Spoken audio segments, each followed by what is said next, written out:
अस्सलाम वालेकुम and welcome to Hum Sab TV's programme doctors lounge and I am your host Nadeem Khan. आज हमारे पास जो डॉक्टर साहब मौजूद हैं उनका ताल्लुक ऑर्थोपीडिक से है। इज़ एन ऑर्थोपीडिक सर्जन, बहुत ही कॉम्पिटेंट हैं, वेल नोन है लाहौर में। उनका नाम मैं आपको बताता चलूँ, डॉक्टर साकिब रज़ा बुखारी। तो आइए उनसे मुलाकात करते हैं। अस्सलाम वालेकुम डॉक्टर साहब। वालेकुम सलाम। Sir welcome on the show. Thank you Nadeem. अच्छा डॉक्टर साहब, ये बताइए, ऑर्थोपीडिक सर्जन जो है वो सिर्फ सर्जरी से ही डील करता है या इसमें जो सारे डिसिप्लिन जो भी हड्डियों के होते हैं उससे आ जाते हैं, या आप सिर्फ उसको उसकी नोक झोंक ही करते हैं या तोड़ते रहते हैं, उनको जोड़ते रहते हैं? द वर्ड ऑर्थोपेडिक जो है ये एक्चुअली इसकी हिस्ट्री ये है कि ortho means related to bones और पीड्स का मतलब है रिलेटेड टू चिल्ड्रन। ओके। तो basically it started off as a speciality for polio deformities in children initially, तो नाम ऑर्थोपीड्स पड़ गया।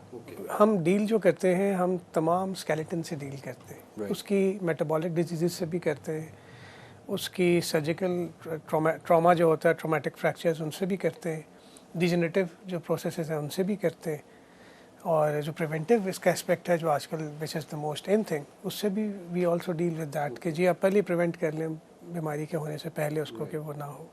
तो डॉक्टर साहब, पर ये जिस तरह न्यूरो की में एक फील्ड है उसमें एक न्यूरो सर्जन होता है और एक न्यूरो फिजिशियन होता है, बट आपके यहाँ तो ऐसी डिस्टिंक्शन नहीं है। An orthopaedic surgeon actually deals with all the aspects, the physical aspects also, और जो कि उसकी मैनिफेस्टेशंस होती है उसके साथ भी। यस, हमारे यहाँ बेसिकली ऐसे नहीं है।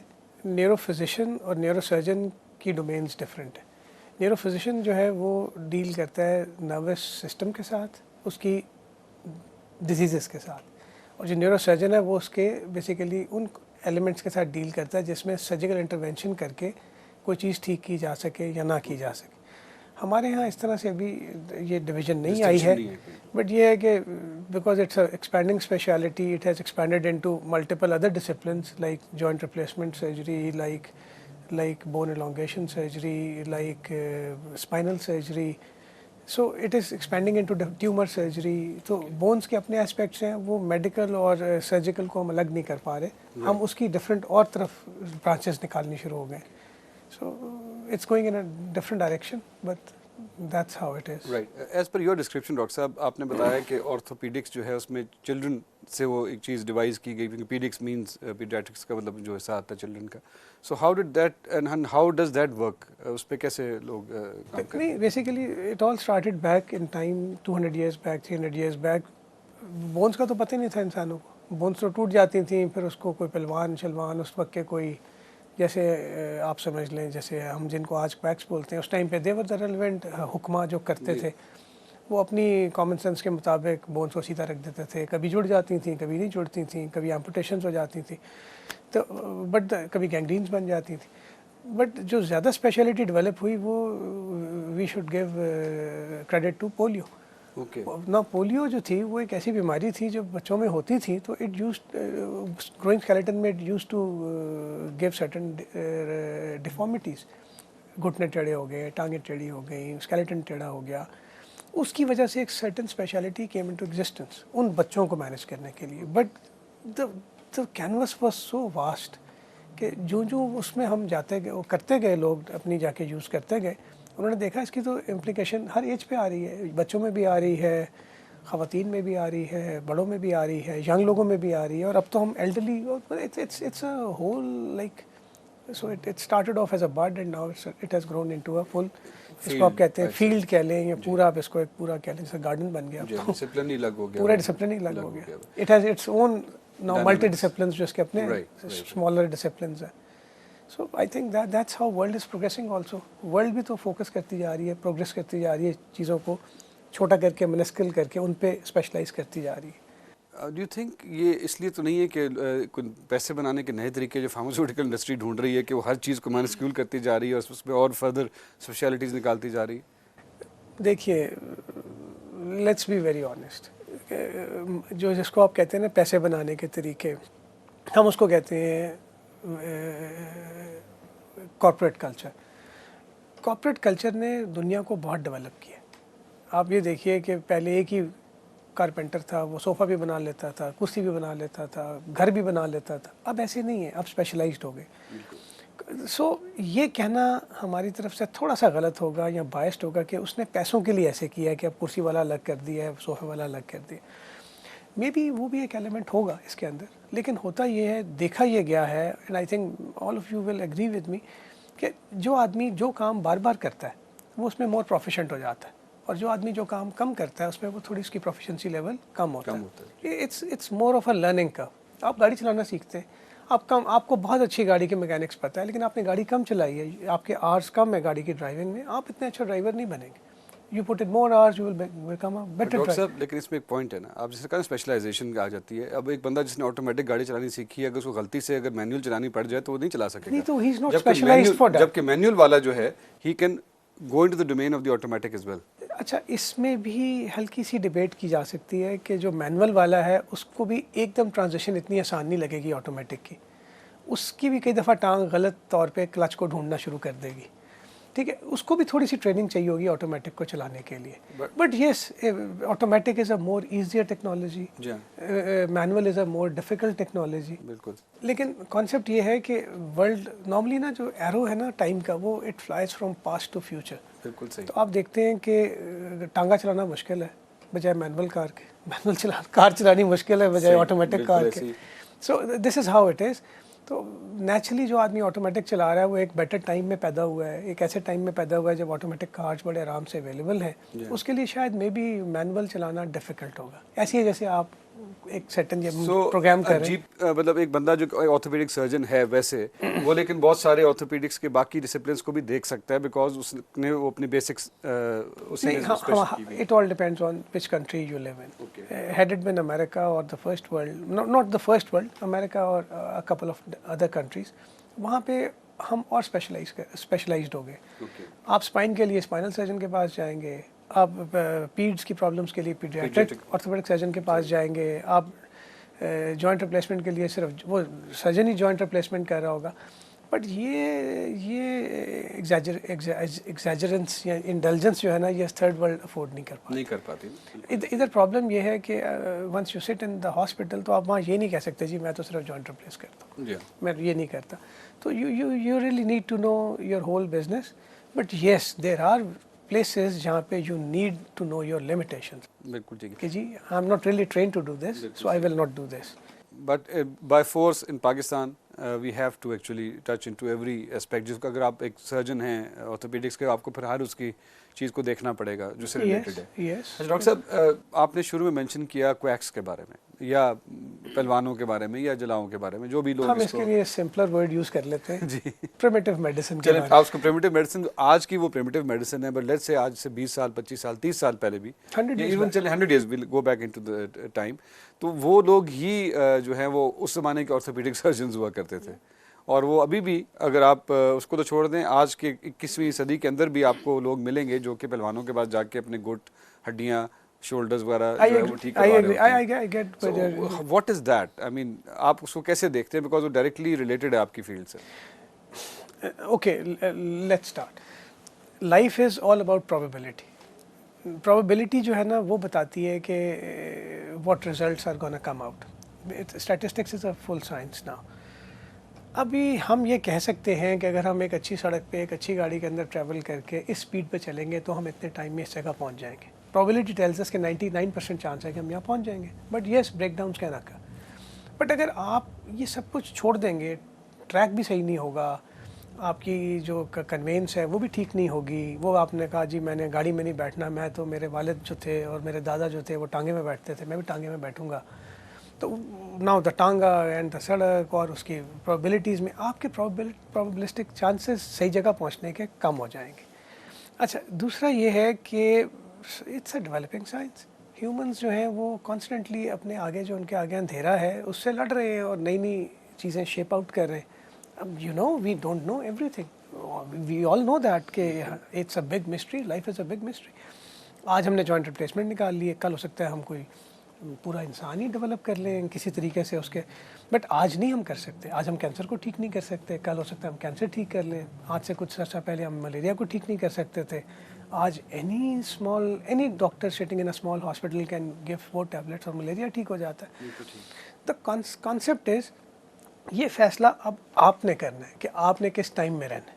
यू सी, इंसान अपने टाइम का कैदी होता है। मैं आज मलेरिया से मरना पसंद नहीं करूँगा बिकॉज आई नो मलेरिया का इलाज है, but yes if I fall down with cancer, तो मुझे पता है कि इसके लिए हम यही कर सकते हैं, इसके आगे नहीं जा सकते। बट हो सकता है 100 years फ्रॉम नाउ एक आदमी कैंसर से मरना पसंद ना करे, इंशाल्लाह वन दैट डे।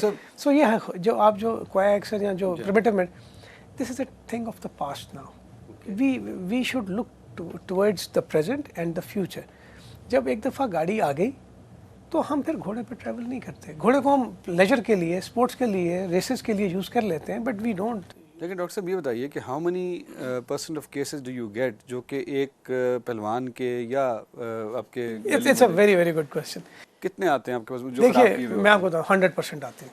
मैं आपको बड़ी इंटरेस्टिंग चीज़ बताऊँ, ट्रॉमा बड़ा राइफ है। Socio economically we are a poor country. ज़्यादातर लोग जो हैं आपने अपनी सड़कें देखी हुई हैं, वो इतनी अच्छी वेल पुलिस्ड नहीं है। लोगों के पास लाइसेंसेस नहीं है। लाइसेंस अगर हैं भी तो वी ऑल नो हाउ, आप लाइसेंस आप उस एग्ज़ाम प्रोसेस से तो गुजरे नहीं है। लाइसेंस लेने के लिए हेलमेट्स, प्रिवेंटिव बेल्ट्स कितने लोग इस्तेमाल करते हैं। और आप देखें ज़्यादातर एक्सीडेंट्स यंग लोगों के होते हैं। ज़्यादातर टू व्हीलर्स के एक्सीडेंट होते हैं, बाइक्स वालों के होते हैं, गाड़ी वालों के भी होते हैं, बट ज़्यादातर अगर आप प्रोबेबिलिटी में निकालेंगे 80% लोग बाइक्स पे, इन चीज़ों से उनकी जो फ्रैक्चर्स वगैरह होते हैं।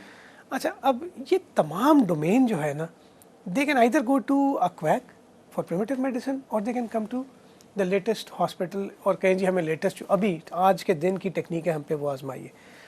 होता यह है कि जो जिसको मैं आई really don't like the word quack, जो आदमी प्रिमिटिव मेडिसिन को प्रैक्टिस कर रहा है वो क्या करेगा? वो सर्जरी तो नहीं कर सकता बिकॉज उसकी मेडिसिन का जो स्कोप था वो सर्जरी से प्री सर्जरी था। वो क्या करेगा? वो एक्सटर्नल उसको रोकने के लिए, खड़ा करने के लिए एक्सटर्नल स्कैफोल्ड बना देगा। कोई लकड़ी का बना देगा, कोई फीते का बना देगा, कोई फुट रूलर रख देगा। अच्छा, उसमें क्या होता है? उसको एनाटमी का कुछ नहीं पता। पिछले ज़माने में कोई उसको पूछेगा ही नहीं। आज से 100 years बैक अगर मेरा हाथ टूटता है तो मेरे पास वही अवेलेबल है। उसने मेरे हाथ को लगाया, उसने ज़ोर से लगा दिया, उसको मेरी एनाटमी का नहीं पता था, उसने फुट्टा मेरी वेसल पर रख के दबा दिया, मेरा हाथ गैंग्रीनस हो गया, आई loose my sense of function in 3 fingers और what. But it was a slower society, activity levels बहुत कम थे, एग्रीकल्चरल सोसाइटी थी। I could still live with less -3 fingers, but in today's world it's a world of function, of activity. Sports activities हैं हमारी, दिल्ली की activities हैं, social activities हैं, professional activities हैं। Life बहुत फास्ट पेस्ड है। छोटा सा आपके टो में भी दर्द हो जाए ना, या हील में भी हो जाए, तो वो आपकी आधी चीज़ें हैम्पर हो जाती हैं। उससे गाड़ी नहीं चलेगी, आप गोल्फ नहीं खेल सकेंगे। अब 200 साल पहले कौन गोल्फ खेलता था? You have to understand this whole concept. तो ये वो चीज़ है, उस वक्त आप एक्सेप्ट कर लेंगे सर्टेन डिसेबिलिटीज़ जो आज आप एक्सेप्ट नहीं करना चाहेंगे। But this guy is practising the medicine of, कहना चाहिए ना, प्री हिस्टोरिक डेज ना, आज के दिनों में। अब जब वो आपको कॉम्प्लिकेशन कर देगा, उस कॉम्प्लिकेशन को अंडू करना बड़ा मुश्किल हो जाएगा। तो आपके पास इस तरह के बहुत केसेस आते हैं? बहुत केसेस आते हैं। आप ये देखिए, मतलब I am very happy to be on this forum with you. देखिए, हम नहीं बताएंगे तो कौन बताएगा? मैं हर एक से कहता हूँ, this is my advice to everyone, अपनी लाइफ में से 2 घंटे, 3 घंटे, 4 घंटे निकालें, किसी भी बड़े हॉस्पिटल की इमरजेंसी में आके बैठ जाए। Just sit there with a cup of coffee, with a cup of tea, और देखें क्या हो रहा है। आपको पता चलेगा, कुछ चीज़ें आप पे पहली बार डॉन होंगी। एक, ह्यूमन बॉडी कितनी फ्रेजाइल है, कितने आराम से टूट जाती है। नंबर 2, कितने छोटी छोटी बीमारियां होती हैं जिनका बड़ा छोटा छोटा इलाज होता है, जो फंक्शनैलिटी ख़राब नहीं होने देगा, लेकिन वो इन प्रिमिटिव हीलर्स की वजह से हाथ काटने पड़ते हैं, टांगें काटनी पड़ती, because of gangrene, because of उन्होंने जो दबा के लगा दिया, उसकी वजह से जो आगे हाथ सूख गया, उंगलियां सूख गई, मसल सूख गए। Now they are not functional, कोई फंक्शन वापस नहीं ला सकेगा उनमें। So you end up losing your vital organs. अब ये, इसको आप हाथ कहना चाहते हैं, आप हाथ कह लें। हम इसको कहते हैं कि ये एवोल्यूशन ने बड़ी मेहनत से एक टूल कंस्ट्रक्ट किया है जो हार्डली पूरे एनिमल किंगडम में सिर्फ आपके पास है, या थोड़ा सा चिंपैंजी के पास है, कि जिसके अंदर आप ग्रास भी कर सकते हैं, चीज़ें भी उठा सकते हैं। वरना घोड़ा ये काम नहीं कर सकता, गोट ये काम नहीं कर सकती, फ़िश ये काम नहीं कर सकती। It's a beautiful tool. सोचिए, इससे आप आर्टिस्ट पेंटिंग्स बना लेता है, कारपेंटर इतनी चीज़ें बना, आर्किटेक्चर वाले इतने इतने बड़े हमने खड़े कर लिए. So it's your legs and all that thing sheer idiocy है कि अगर आप 21st सेंचुरी में कहेंगे जी मैंने 19th सेंचुरी की ट्रीटमेंट करानी है, तो फिर ठीक है, कॉम्प्लिकेशन रेट जब आएगा तो then you face the music. Right. On this note, we'll take a short break and we will be back after the break.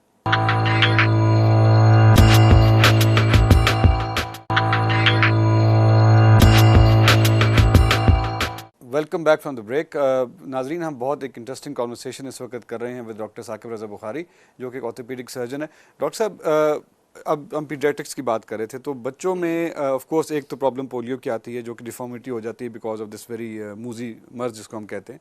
Otherwise और क्या प्रॉब्लम्स आपको बच्चों में नज़र आती हैं ऑर्थोपेडिक्स की? देखिए 21st सेंचुरी में पोलियो तो ऑलमोस्ट एरेडिकेट हो गया, अपार्ट फ्रॉम पाकिस्तान और a couple of other countries. हमारा भी इंसिडेंस ऑफ पोलियो बहुत कम है. इसमें वी शुड बी, मतलब दिस इज़ द प्लेस जहाँ पे हमें ना we should be thankful to those people जिन्होंने हमें हेल्प किया इस चीज़ से बाहर आने में. अब जो लोग हैं pioneers in research in the west, उनकी बनाई हुई जो हमारी वैक्सीन्स हैं, सैल्क वैक्सीन और सैबिन वैक्सीन जो पोलियो के लिए यूज़ हो रही हैं, उसकी वजह से दुनिया भर से एरेडिकेशन हुई है. और it's an amazing feat and we should be really thankful for those all vaccinations. और अब बिल गेट्स फाउंडेशन हमें दे रही है, एंड हमें इस बैंड वैगन को यूज़ करते हुए अपने मुल्क को एरेडिकेट कर लेना चाहिए. अच्छा, अब जो हमारे यहाँ प्रॉब्लम्स हैं मेल न्यूट्रिशन की. हमारे बच्चे बेसिकली, देखिए एक फैमिली होती है, फैमिली में एक ब्रेड अर्नर होता है which is normally a male, फिर उसके साथ वेमेन फोक होती हैं, और फिर द स्मॉलर, हम कहते हैं जो स्मॉलर चिल्ड्रन जो होते हैं, स्मॉल पीपल जो ग्रुप होता है. नॉर्मली देखा ये गया है कि सबसे ज़्यादा निगलेक्ट जो होते हैं ना, वो स्मॉल पीपल हो जाते हैं, विमेन हो जाती हैं. फिर घर में एक एल्डरली ग्रुप भी होता है, वो भी निगलेक्ट हो जाता है, क्योंकि ब्रेड विनर जो है या ब्रेड अर्नर जो है, सादा फोकस उस पर होता है. वो अपनी न्यूट्रिशन ठीक रखता है, वो अपने लिविंग कंडीशंस ठीक रखता है at the cost of all these other three. जबकि वेस्ट के अंदर औरतें भी काम करती हैं, एल्डरली भी काम करते हैं. हम उनको बड़ा क्रिटिसाइज़ करते हैं कि जी दे आर हार्टलेस पीपल, और वो अपने बच्चों से भी जॉब कराते हैं. नहीं, ऐसे नहीं है. वो एक सर्टेन लेवल की उनको इंसेंटिवाइज करते हैं, उनके छोटे छोटे चोर्स को, और कहते हैं कि जी आप अपना कमरा साफ़ करेंगे तो इतना मिल जाएगा, 4 घर में आप न्यूज़पेपर फेंक देंगे तो इतने मिल जाएंगे. That's incentivising your children just as opposed to child labour, जो कि हाँ, जो हम फ्री चाइल्ड लेबर यहाँ पे अल्लाह ताला इस कर्ज से भी हमें ख़त्म कराए. बट द थिंग इज़, सो होता ये है कि अब ये चिल्ड्रन जो है ना, जब न्यूट्रिशन की बात आती है तो सारी न्यूट्रिशन तो वो ब्रेड अर्नर ले जाता है. फिर थोड़ी बहुत माँ को चाहिए, माँ के अपने प्रॉब्लम्स हैं, जो वुमेन है, बच्चों पे ब्रांड बड़ा सख्त आता है. They end up having vitamin C deficiencies, vitamin D deficiencies, vitamin B deficiencies. अच्छा, अब ये डेफिशिएंसीज जो है ना, अल्टीमेटली आप इसको यूँ समझें, स्केलेटन जो है ना हमारा, it's a big reservoir of calcium. ये ऐसी है जैसे फेडरल रिजर्व बैंक है अमेरिका का. इसमें ना रोज़ कैल्शियम आ भी रही है और ये रोज़ कैल्शियम दे भी रहा है. it's the bones are in a constant state of metabolism. वो स्टैटिक नहीं है कि उन्होंने रोक के रखा हुआ. अब जब आपके पास फेडरल रिजर्व में कैल्शियम ही कम होगी तो आपकी तो अपनी ग्रोथ की प्रॉब्लम्स ही आनी शुरू हो जाएंगी. स्केलेटन सॉफ्ट हो जाएगा, जब उसको ग्रेविटी की वजह से ऊंचा होना पड़ेगा, लंबा होना पड़ेगा. And we should take a note of this, it's a skeleton that grows at a very fast pace. एक बच्चा जो 1 महीने का है उसको आप कंपेयर करें 1 साल के बच्चे से, 2 साल के, आप सोचें कितनी स्पीड से स्केलेटन ग्रो किया. अच्छा, अब जो प्रॉब्लम्स अब आ गई उसको इस एज पे, सारी ज़िंदगी रहेंगी. राइट, कैल्शियम डेफिशिएंसी हो गई. मैं सख्त वर्ड नहीं, मतलब मैं वो प्रोफेशनल वर्ड्स नहीं यूज़ करता कि रिकेट्स हो गई या ऑस्टियोमलेशिया हो गया, बट हम सिंपल वर्ड्स में कहते हैं अगर डेफिशिएंसीज रह गई तो उसकी वजह से जॉइंट्स टेढ़े हो जाते हैं, टांगें टेढ़ी हो जाती हैं, बो लेग्स हो जाती हैं, जॉइंट्स अपनी एंगुलेशन से अलग हो जाते हैं. And it's a simple common sense thing. Softer bone को आप खड़ा करेंगे, जब उस पर वेट पड़ेगा वो डिफॉर्म होना शुरू हो जाएगी. सो दीज चिल्ड्रन जिनका स्टार्ट ही इतना गलत उस पर हुआ है, they will end up having growth problems, they will end up having dentine problems, they will end up having greater probability for fractures. So what we are doing is we are creating a nation जो कि आगे जाके will be a health burden. Health पे burden आएगा health के budget के ऊपर. सो आजकल दुनिया सारी टिल्ट कर गई है प्रिवेंटिव मेडिसिन की तरफ कि आप उनको उसी टाइम पे प्रिवेंट कर लें, विटामिन डेफिशिएंसी ना होने दें, सही। उसकी न्यूट्रिशन ठीक कर दें, तो उसका अल्टीमेटली फ़ायदा क्या है? इट्स बीइंग पाउंड वाइज, ठीक है, instead of कि हाँ, कि बजाय कि आप पेनी वाइज हो जाएं, आप पाउंड वाइज हो जाएं, कि आप उधर जब लगा देते हैं थोड़े से पैसे, तो वो जो बहुत सारा पैसा आपने जाके 10 साल 15 साल बाद उनकी हड्डियों को टूटने को ठीक करने पे लगाना है, उससे आपकी जान छूट जाती। अच्छा, same goes, so this is जो बच्चों के लिए स्पेसिफिक है, दैट्स इट। मतलब अच्छा, तो अब ये बताइए फिर आपने सेकंड जो ग्रुप जिसको आपने आइडेंटिफाई किया जिनकी ऑर्थोपेडिक केयर जो है या बहुत ज़रूरी है, वो हैं विमेन। विमेन जी, women are more than 51% of your population. Women हम सबके घरों में मल्टीपल शक्लों में मौजूद है, मदर्स हैं, सिस्टर्स हैं, वाइफ्स हैं। सो वो यू सी प्रॉब्लम क्या है? प्रॉब्लम ये है कि वो औरत बेचारी, she has a hard life. उसने बच्चे भी पैदा करने, उसने अर्ली मीनोपॉज में भी जाना है, उसने न्यूट्रिशनल डेफिशिएंसी भी देखनी है। इन अ कंजर्वेटिव सोसाइटी जैसी हमारी है, वो एक्सरसाइज भी नहीं कर सकती, कहाँ करेगी? किसी पार्क में, parks are not friendly to women, हमारी सड़कें are not friendly to women. तो ये सब चीज़ें एडअप करके she ends up having a lower mass, bone mass, जिसके लिए वर्ड हम आजकल तो इन वर्ड है, इसलिए I can use that, osteoporosis. बहुत ज़्यादा। तो osteoporosis is a silent sort of degenerative. औरतों के लिए तो हम कहते हैं इट्स अ साइलेंट किलर। देखें, एक बच्चा गिरता है, उसे कुछ नहीं होता, वो खड़ा होकर फिर हंसता, वो भाग जाता है।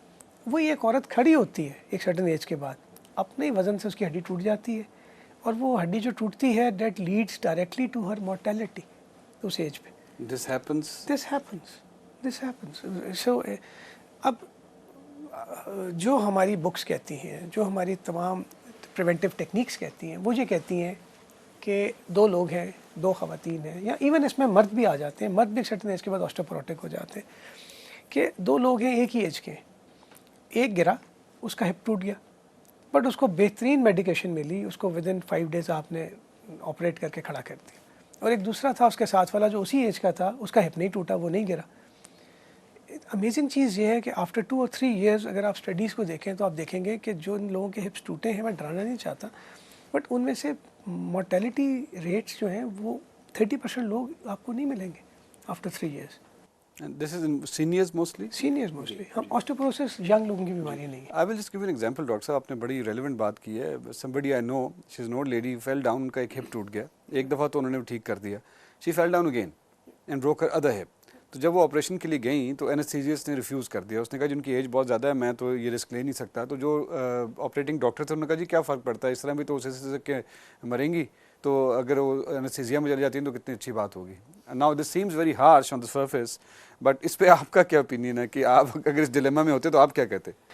देखिए सर, प्रॉब्लम ये है कि these are you really at times you have to take very strict sort of disciplinary decisions, जिसको भी आप जिस तरह मर्जी कह लें। A woman who is in her 70s, she falls down and she has a fracture of one hip, and she gets the best treatment and she gets up and then she falls down again and fractures her other hip. Chances तो उसके anaesthesia में से वापस आने के ज़रा थोड़े से मुश्किल हो गए। हमारे जो क्राइटेरिया हैं एनेस्थीसिया वालों के, उनके लिए it's a high risk case. लेकिन प्रॉब्लम ये है कि 21st सेंचुरी में हम उसके साथ ये तो नहीं कर सकते कि उसको हम बिस्तर पर डाल के घर में लिटा दें। बिल्कुल सही।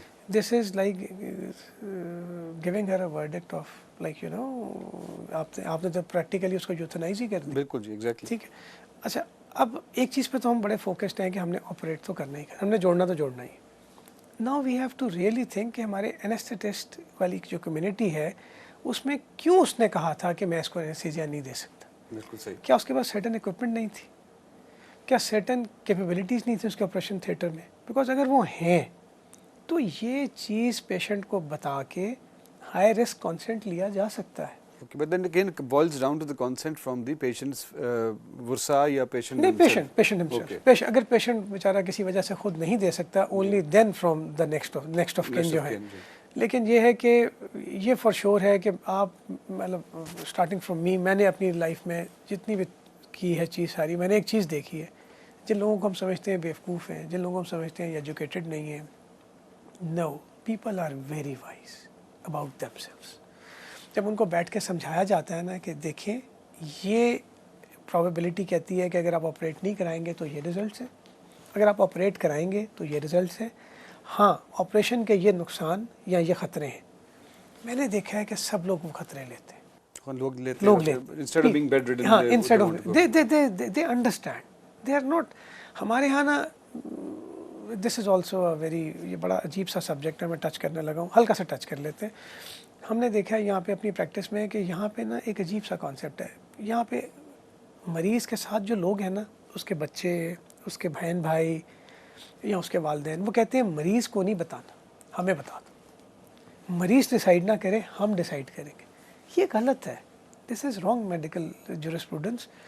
मेडिसिन कहती है, या जो हमारे जो लॉ हमें गवर्न करता है मेडिसिन के पूरे चैप्टर को, वो हमें कहता है you will not lie to the patient. Okay, आप मरीज़ से झूठ नहीं बोलेंगे।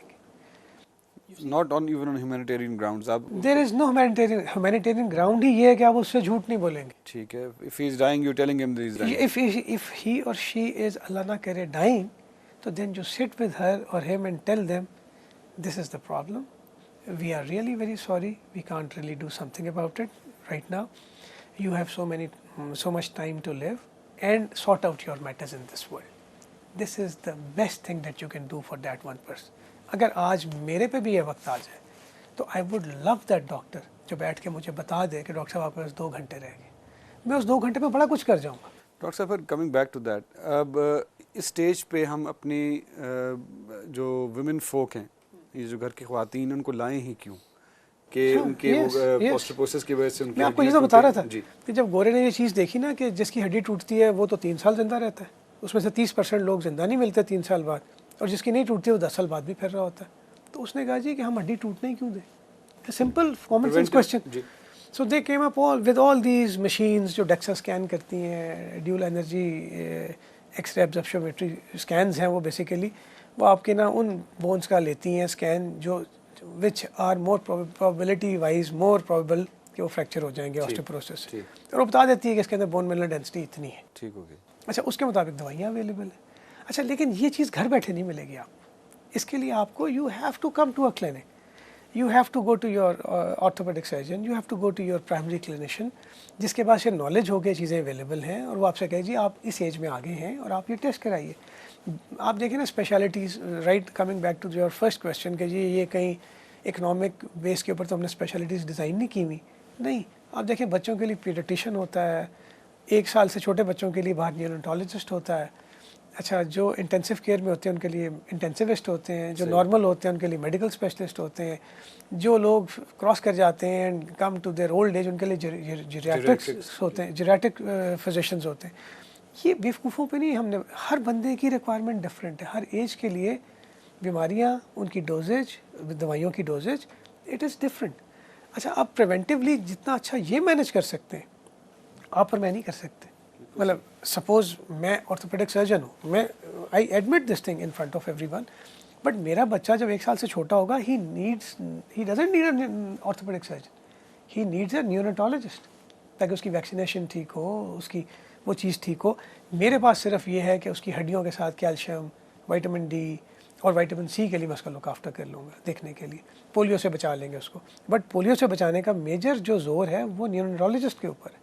इस तरह ही पीडियाट्रिशियन जो है उसका काम है कि उन कॉमन बैक्टीरिया के बारे में जानता हो जो उस एज पे निमोनिया कॉज करते हैं या उस एज पे गैस्ट्रोएंटेराइटिस कॉज करते हैं।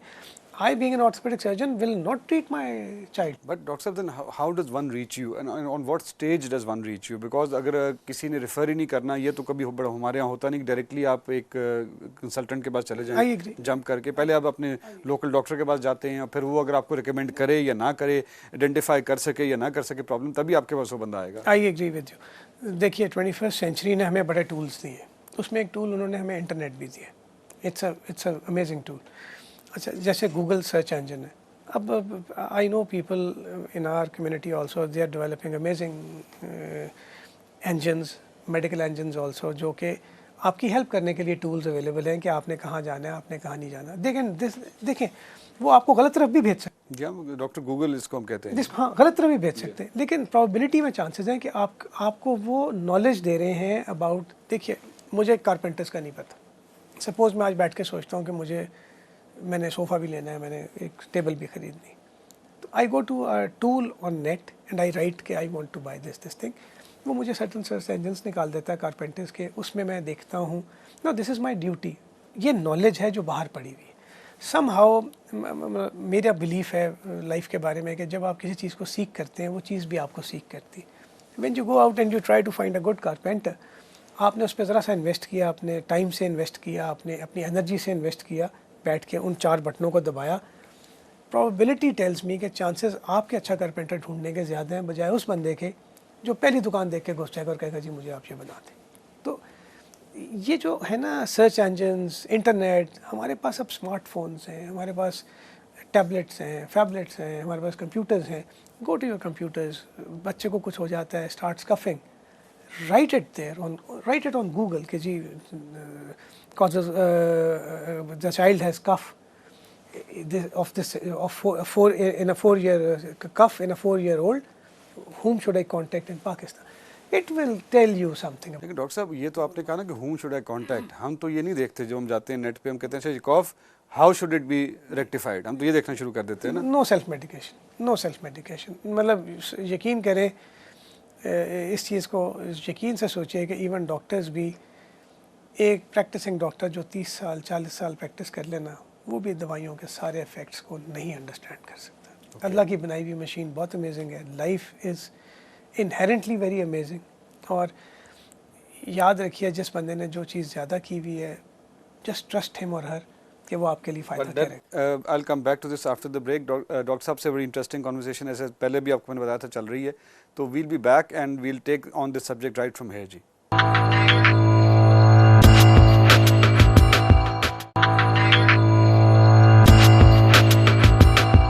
जी नाजरीन, welcome back from the break. और डॉक्टर साकिब से हमारी गुफ्तगू जारी है। So we'll start off from where we left.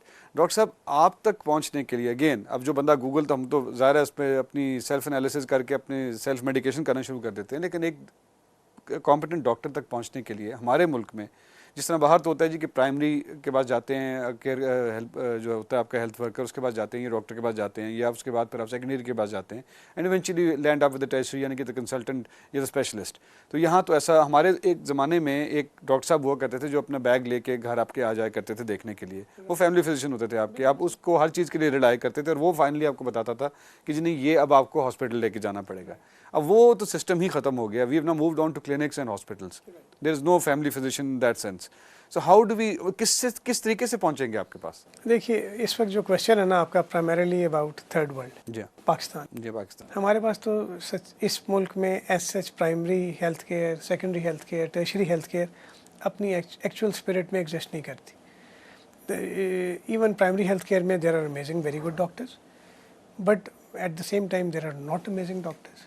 Secondary health care में भी फैसिलिटीज़, कभी आपको अमेजिंग फैसिलिटीज़ मिल जाएंगी कि एकदम they will come as a surprise, and at times आपको फैसिलिटीज़ नहीं मिलेंगी। And same for the tertiary care. So if I will not criticise my side, तो how can I criticise the other thing? बिल्कुल जी। मैं being on in the tertiary care field, मैं खुद कहता हूँ कि सारे टर्शरी केयर वाले लोग इक्वल नहीं होते। ये चीज़ इम्पॉर्टेंट है। It's a difficult question. Pakistan में चूँकि सिस्टम नहीं है, तो आपके लिए पहुँचना उस जगह तक बहुत मुश्किल है। फिर आपकी परसेप्शंस हैं अबाउट थिंग्स। आप समझते हैं कि जी नाम के साथ प्रोफेसर लिखा है तो ये कॉम्पिटेंट होगा, फिर इसकी शक्ल से बड़ा यंग सा लगता है तो ये कॉम्पिटेंट नहीं होगा। अच्छा, इसके से बाल नहीं है, या सैग कर गया, या एज कर गया, he has to be wise. ये दीज आर ऑल इल्यूजन्स। इसी इंटेलिजेंस जो है ना, कहीं पे भी ये प्रूवन नहीं है कि वो बाल गिरने से आती है, या सैग करने से आती है, या एज करने से आती है। इंटेलिजेंस आती है सर्टन हार्ड वर्क के साथ, सर्टन अपने आर्स को अपने उस चीज़ के साथ देने से, अपने प्रोफेशन के साथ, और एक सर्टन लेवल का पैशन होने के साथ। जिन लोगों का शौक़ होता है वो काम बार बार करते हैं, जो काम बार बार करते हैं उस काम में थोड़े बेहतर हो जाते हैं। I have seen very amazing young doctors जिनके डायग्नोसिस बहुत अच्छे हैं, जिनकी ट्रीटमेंट लेवल्स बहुत अच्छे, while at the same time I have seen very incompetent senior doctors. Let me say that, incompetent senior doctors. But this is how the story is. But I think this must be the same in all over the world. और actually. नहीं बाकी दुनिया क्या करती है, बाकी दुनिया ना एक सिस्टम बना देती है, सिस्टम चेक कर लेता है, यू सी सिस्टम विनर और लूज़र को पकड़ लेता है। यू सी आप लोग ना हमारे यहाँ ना कैपिटलिस्ट सोसाइटी के लोग बहुत खिलाफ हैं। लोग कहते हैं जी सोशलिज्म होना चाहिए, सबको बराबर होना चाहिए। सब लोग बराबर नहीं होते, सब लोग बराबर नहीं होते। कुछ लोगों की इमोशनल साइड बड़ी स्ट्रॉन्ग है, कुछ की वीक है, कुछ की मेंटल साइड बड़ी स्ट्रॉन्ग है, कुछ की फिजिकल बड़ी स्ट्रॉन्ग है, कुछ की बड़ी वीक है। यू सी कैपिटलिस्ट सोसाइटी क्या करती है या सिस्टम क्या करता है, it creates winners and losers. वो आपको एक सर्टेन लेवल का रिवॉर्ड रखता है सामने और कहता है जो तुम में से विनर होगा उसको मिल जाएगा, जो लूज़र होगा उसको नहीं मिलेगा। और वो आपको इन रिट्रोस्पेक्ट चेक करता रहता है। अच्छा, आप इसने 100 मरीज़ों को ऑपरेट किया, इसके रिजल्ट्स क्या हैं, हॉस्पिटल खुद चेक कर रहा होता है। वो देखता है जी यंग लड़का है या यंग सर्जन है, उसके रिजल्ट्स अच्छे हैं बड़े से, वो उसको प्रमोट करके ऊपर ले जाते हैं, उसको वहाँ रोक देते हैं। दिस इज़ हाउ सिस्टम उसको उठाता है। This is not work over here. नहीं, हमारे यहाँ तो हमने बताया ना, हम तो इतने ज़्यादा एज डिपेंडेंट हैं कि हम तो ज़रा सी बात अपने से छोटे से सुननी पसंद नहीं करते। हम कहते हैं जी तुम्हें पता नहीं, हम तुमसे बड़ा। Doctor talking about age again, वापस आना चाहूँगा।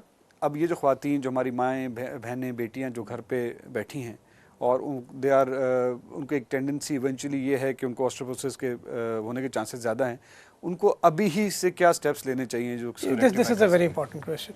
देखिए ख़वातीन का ना in a nutshell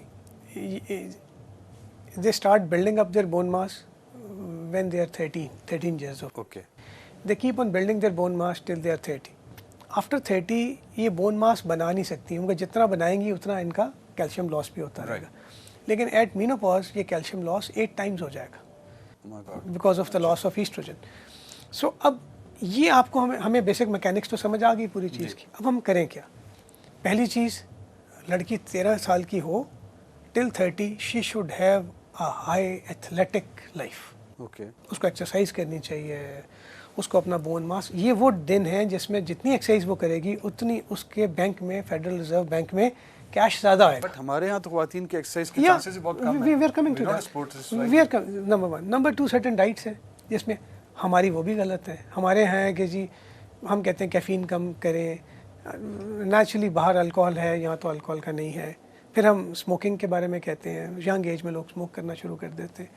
but women को याद रखना चाहिए कि they will have to pass through childbirth, they will have to pass through menopause. Male के पास ये 2 चीज़ें, ही इज़ लकी कि उसको इन 2 चीज़ों से नहीं गुजरना पड़ेगा। इसीलिए ख़वातीन में जो प्रॉब्लम आएगी ना 45 पे 50 पे, मेल में आएगी 70 के ऊपर जाके। अब एक्सरसाइज के लिए we are not exercise friendly, लेकिन आप एक साइकिल एक्सरसाइजर तो ख़रीद के घर में रख सकते हैं। जैसे एक टेक वाली मशीन ले लें, उस पर रोज़ बैठ जाएँ, आधा घंटा चला लें, पौना घंटा चला लें। टेक्स्ट योर बॉडी, ये बॉडी आपको कल को इसको रिटर्न बैक करेगी। सही। जैसे बैंक आपको विद वो 12% 13% इंटरेस्ट देता है ना, ये आपको 100% इंटरेस्ट पर रिटर्न बैक करेगी। ये कैल्शियम जो आप इसमें इस वक्त डाल लेंगे। सो मदर्स जो हैं, I am focusing on mothers, अपनी बच्चियों को और अपने बच्चों को 13 से 30 साल की उम्र तक सही मानों में एथलेटिक रखिए। Tell them go out exercise, go out exercise. जो नहीं जा सकते बाहर, पाकिस्तान जैसे मुल्कों में, घर में एक एक्सरसाइजर तो रख सकते हैं। अब जो औरत 30 पे पहुंच गई, एक्सरसाइज उसने भी करनी है, क्योंकि अब वो ठीक है बोन मास तो शायद बिल्ड ना कर सके उस स्पीड के ऊपर, लेकिन अपने मास को कांस्टेंट तो रख सकती है कि जितना लूज कर रही है उतना ही बना ले। बिल्कुल सही। तो वो भी साइकिल चलाए। Plus also maintaining a certain weight, because इस तरह बता रहे हैं कि वजन का भी जो भी एक्सरसाइज करेगा ना उसका, you have to check your, keep your weight in check. और अगर वेट ज़्यादा हो जाएगा तो यू सिंपली, हम इसके लिए वर्ड यूज़ करते हैं कि आप फिजियोलॉजिकली एज कर जाएँ। लेकिन इसमें डाइट क्या डॉक्टर साहब ज़रूरी है? सर डाइट जो है ना, ये एक ऐसा ट्रैप है जिसके ऊपर मैं हमेशा लोगों से कहता हूँ कि ना जाइए। ओके, आप ये छोड़ दें कि क्या खाना है क्या नहीं खाना, आप सिर्फ रोज़ ना पौना घंटा एक्सरसाइज शुरू कर दें, आपकी डाइट खुद ब खुद ठीक हो जाएगी।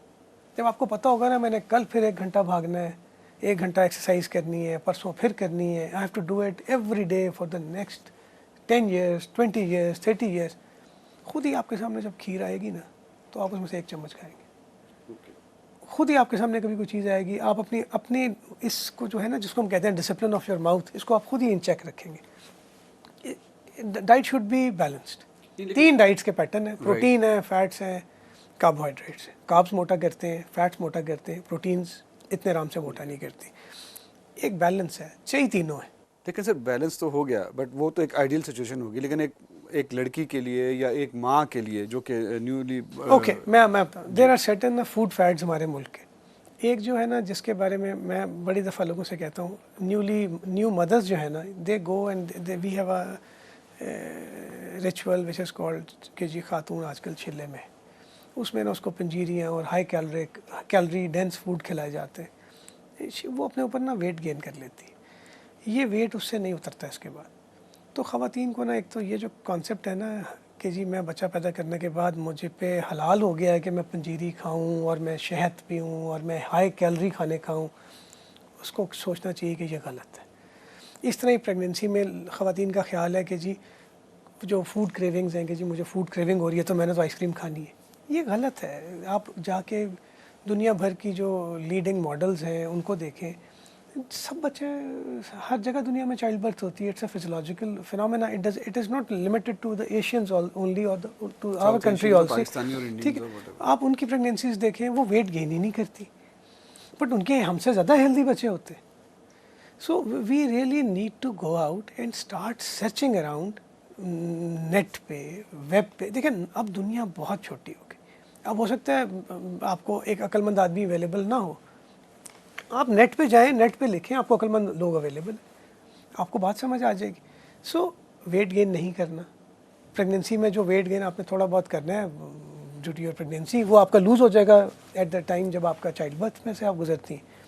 वो जो कॉन्सेप्ट था किसी ज़माने में चिल्ले का, वो आज से पुराना कॉन्सेप्ट था, 100 साल पुराना, कि एक औरत है जब वो चाइल्ड बर्थ से गुजरेगी उसको टीयर्स हो जाएंगे, उसको इन्फेक्शंस हो जाएंगी, पेल्विक इन्फेक्शंस। एंटीबायोटिक्स का एरा नहीं था, प्री एंटीबायोटिक एरा था। कॉन्सेप्ट ये था कि जिसको ज़्यादा खाना खिलाओगे उसकी बॉडी उसको जल्दी हील कर लेगी, तो वो लोग खाना खिलाते थे, ये एक रिचुअल। इन 21st सेंचुरी ऐसे नहीं होता। We have antibiotics, we have surgical modalities, we can take care of you in a much better way. Don't put on weight, ये वेट आपसे उतरेगा नहीं। डॉक्टर साहब व्हाट काइंड ऑफ फूड्स, अब जिस तरह आपने और ये वेट जो है ना सर, ये सिर्फ ऑस्टियोपोरोसिस के लिए नहीं है, ये वेट सर, ये आपकी इट इज़ अ टेंडेंसी, ये आपकी ये प्री डायबिटिक है, ये प्री हाइपरटेंसिव है, ये आपको डायबिटिक भी करेगा, हाइपरटेंशन भी लेके आएगा। What's the use of going this way? अच्छा डॉक्टर साहब, लेकिन देखें अब आपने कैफीन का जिक्र किया था कि टेल यंग लेडीज़ और वेमेन इन जनरल की जो कैफीन को अवॉइड करें।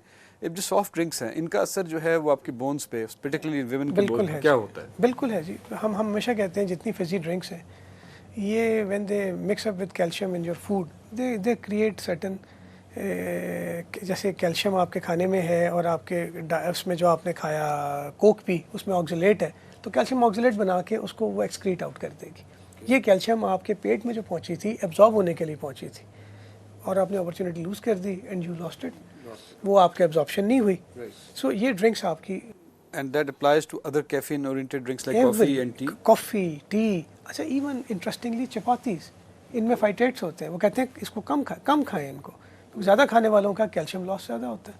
इसलिए नहीं होता कि वो कैल्शियम खा नहीं रहे होते, इसलिए होता है कि वो कैल्शियम एब्जॉर्ब नहीं हो रही होती, उसमें फाइटेट्स होते हैं। वो कैल्शियम फाइटेट जब बनता है वो एब्जॉर्ब ही नहीं करती intestine, it just passes without absorption through your intestine and comes out.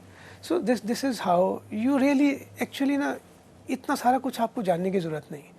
मैं जितने भी लोग मेरे पास आते हैं मैं कहता हूँ प्रायोरिटी पे एक्सरसाइज कीजिए, वेट को चेक कीजिए और डाइट को सिर्फ बैलेंस्ड रखिए। Everybody is intelligent enough. सारी रास्ते ज़िंदगी गुजारने के बाद ना आप किसी बच्चे से ही पूछें, बेटा बताओ क्या चीज़ मोटी करती है, वो कहेगा जी पराठा मोटा करता है। उसे को क्या टोस्ट मोटा करता है, कहेगा हाँ जी टोस्ट भी मोटा करता है। उसे को क्या खीरा मोटा करता है, कहेगा नहीं खीरा नहीं मोटा करता। So this common sense, we all possess this common sense. सिर्फ एक्सरसाइज के साथ ये होता है कि आप उसके बारे में फोकस कर जाते हैं कि मैंने क्या खाना है और मैंने क्या नहीं खाना। It's a tool to actually maintain your health. It is a tool which will actually maintain your weight. उसकी वजह से आपकी हेल्थ ऑटोमेटिकली मेंटेन। बिल्कुल सही। तो दिस इज, और इसमें मैं हमेशा कहता हूँ ख़वातीन के लिए they should invest in an exercise. Alright, now towards the end of the programme doctor साहब विल कम टू जीरियाट्रिक्स, क्योंकि हमारे बुजुर्ग, जिस तरह पहले हमने एक सब्जेक्ट टच भी किया था बुजुर्गों के बारे में, what kind of suggestions do you have for them? देखिए एल्डरली का प्रॉब्लम बड़ा क्रूअल है हमारे मुल्क में। जब एक आदमी ब्रेड अर्नर नहीं रहता, नॉर्मली बूढ़े लोग जो है ना रिटायर्ड होते हैं, वो dependent for their needs on their children होते हैं या ऑन देयर सिबलिंग्स होते हैं, निगलेक्ट हो जाते हैं।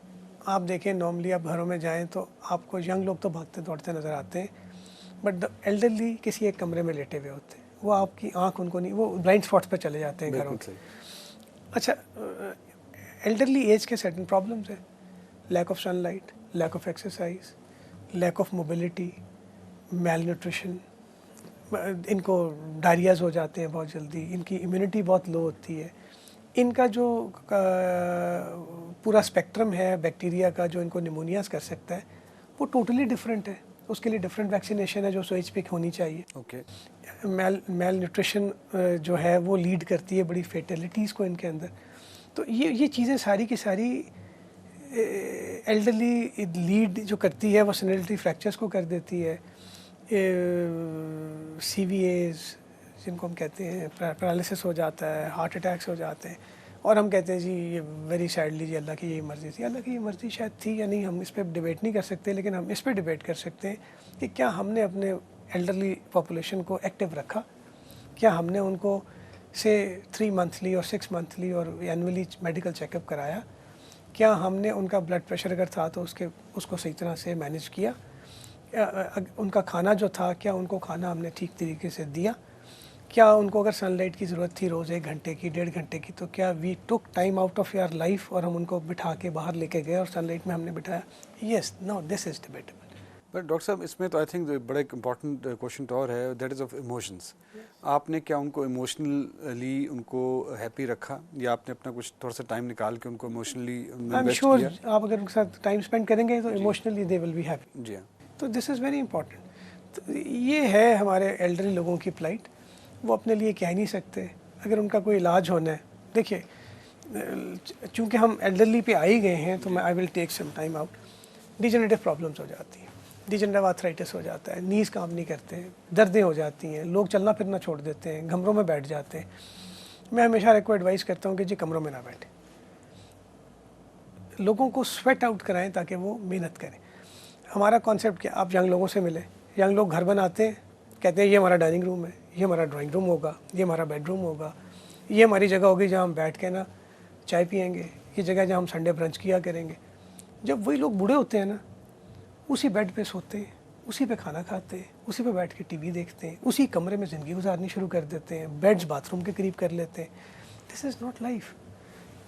21st सेंचुरी में you really need to tell them कि no, this is not happening. अगर आपको डिजेनरेटिव आर्थराइटिस हो रहा है, let's go to the doctor. हम ये नहीं कह रहे कि हम आपकी कोई अल्लाह माफ़ करे जॉइंट रिप्लेस ही कर देंगे, लेकिन डॉक्टर आपको एक्सरसाइज बता देगा, आपकी न्यूट्रिशनल डिफिशिएंसी ठीक कर देगा, आपकी BMDs करा के आपकी कैल्शियम ठीक कर देगा, ऑस्टियोपोरोसिस ठीक कर देगा। So it will lead to your better health and better longevity.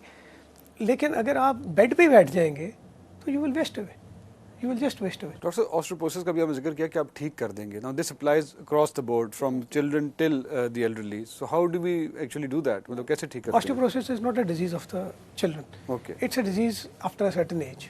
ठीक है, women start having osteoporosis after the age of 40-42, जब ये अपना मेनोपॉज के करीब आ रही होती।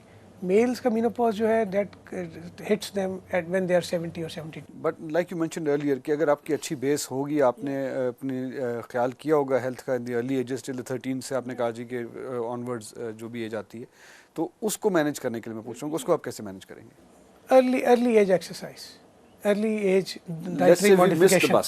Let's say exercise वाली बस if you miss the bus and you are say 30 years of age or 32 years of age, then you start exercising again. अब इसका फ़ायदा उतना नहीं होगा जितना यंग एज में होना था, लेकिन जो आपका डेली लॉस था उसको रिकवर आप कर लेंगे, लेकिन हम लॉस से आगे बढ़ा नहीं पाएंगे उसको। यानी कि अगर if I lose 10 rupees every day, I will earn 10 rupees also, I will not earn 100 rupees. अगर 13 पे मैं एक्सरसाइज करूँगा तो I will be earning 1000 rupees every day, जो बाद में काम आएगा। सो आप रोज़ एक्सरसाइज करें ताकि अपना लॉस तो अर्न कर लें बैक। ठीक हो गया। और कैल्शियम सप्लीमेंट्स लें, विटामिन डी लेवल्स कराइए। Again it's two edged sword, right. Vitamin D ज़्यादा हो जाएगा तो किडनी स्टोन्स कर देगा, गॉलब्लैडर स्टोन्स कर देगा, हाइपरकैल्सीमिया कर देगा, उसके अपने प्रॉब्लम्स हैं। विटामिन डी कम हो जाएगा तो आपकी बोन्स को वो ख़त्म, जिसको आप कहते हैं सॉफ्ट कर देगा, कैल्शियम कम कर देगा। तो आपने ना विटामिन डी लेवल्स कराने के बाद वो दवाइयाँ इस्तेमाल करनी है जो कैल्शियम सप्लीमेंट्स हैं, जो विटामिन डी इंजेक्शंस हैं या सप्लीमेंट्स हैं, सही। हमारे यहाँ फिर एक बहुत बड़ी marketing, I don't know how should I address this problem, because I find it as a problem कि एक चीज़ जो कि मार्केट होती है एज एन इंजेक्शन, हमारी मार्केट कहती है इसको पी लो। I really don't know why. आप ये वेस्ट में ऐसी बात नहीं कर सकते। You just can not say this thing. Injection का एक सर्टन तरीका होता है बनने का, उसकी एक सर्टन शक्ल होती है। जो लिक्विड इंजेक्शन होता है उसके ऊपर एक चोंच बनी होती है, उसको तोड़ना पड़ता है शीशे को। ऐसे ही। अच्छा, आप वेस्ट में ऐसी किसी चीज़ को जिसकी शक्ल इंजेक्शन जैसी है तोड़ के पी लें, तो आई एम श्योर वो सिस्टम आपसे कहेगा ये आपने इंजेक्शन क्यों पिए, बिल्कुल सही। It was an injection. और अगर इंडस्ट्री कहती है या जिस इंडस्ट्री ने इंजेक्शन बनाया वो ये कहती है कि ये इंजेक्शन की एफिकेसी इक्विवेलेंट टू ओरल है, जी तो पहला सवाल होगा फिर इंजेक्शन बना क्यों रहे हो, जी। फिर इंजेक्शन क्यों बना रहे हो, राइट। सो अगर आपने ओरल देना है किसी को पीने के लिए, तो ओरल जो एम्प्यूल्स होते हैं वो फ्लैट होते हैं, क्रशेबल होते हैं, वाटर बेस्ड होते हैं। इंडस्ट्री को वो, हमारी इंडस्ट्री भी अनचार्टर्ड है, कोई चेक नहीं करता। आई एम प्रिटी श्योर, मतलब I am talking to the audience over here, अगर किसी भी फर्स्ट वर्ल्ड के ऑडियंस के सामने हमारी इंडस्ट्री खड़ी होकर कहे ना कि इंजेक्शन पी लो, इनको प्रॉब्लम हो जाएगी। Okay. You just don't drink injection. अब तो ऑल्टरनेटिव्स पाकिस्तान में भी आ चुके हैं, टैबलेट फॉर्म में लोग नहीं, आप ले उस रहे हैं। इंजेक्शन को लगवा लीजिए, इंट्रामस्कुलर लगवा लीजिए। अदरवाइज आपको सर्टन च्यूएबल सप्लीमेंट्स मिलते हैं विटामिन डी के, आप वो इस्तेमाल कर लें, वाटर बेस्ड है। ऑयली बेस्ड इंजेक्शंस पीने से ठीक है, everything has its, but you don't actually drink injections. Thank you very much for your time doctor साहब, it's Thanks. Been very enlightening. और उम्मीद है कि जो हमारी ऑडियंस है उन्होंने भी बहुत सारी बातें जो हैं डाइजेस्ट की होंगी, समझा होगा इन बातों को और इससे कोई लेसन्स लिए होंगे। अगर आप लोग चाहेंगे तो डॉक्टर साहब को हम दोबारा भी बुलवा के उनसे अगर कोई फर्दर आपके क्वेश्चंस हुए तो आप हमारे गिवन ईमेल एड्रेस पे जो कि टीवी स्क्रीन पे आ रहा है नीचे, उस पर आप हमें जो है कांटेक्ट कर सकते हैं and we will in fact forward these to doctor साहब और इंशाल्लाह उनसे इस सिलसिले में जवाब भी लेंगे। आइंदा हफ्ते तक के लिए फिर इजाज़त दीजिए। खुदा हाफिज़।